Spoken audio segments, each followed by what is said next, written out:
সহ্য করার ক্ষমতা আমাদের নাই। আমাদের সন্তানদের বাঁচতে দিন। আমি একজন মা হিসাবে সবার সামনে এসেছি। আমি জানি না কিভাবে আমার এই সন্তানের মৃত্যু আমরা সহ্য করব। আমার সন্তানের বয়সও হাদির সমান। আমি চিন্তাই করতে পারি না, আমি কখনো ভাবিনি যে আমি জনগণের সামনে এসে দাঁড়াবো। আমি আজকে একাত্মতা ঘোষণা করছি এই কারণে, আমি আমার সন্তানের হত্যার বিচার চাই। আমি বিচার চাই, আমি বিচার চাই। এই বিচার আপনাদের নিশ্চিত করতেই হবে। আমার সব সন্তানের কাছে আমার অনুরোধ, আপনারা আমার সন্তানের হত্যার বিচার করুন।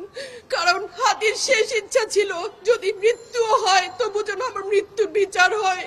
আমি এই বিচার চাই।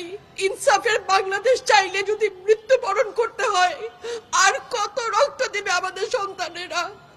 আর সহ্য করার ক্ষমতা আমাদের নাই। আমাদের সন্তানদের বাঁচতে দিন। ইনসাফের বাংলাদেশ গায়েব হোক, আমরা আর সহ্য করতে পারি না।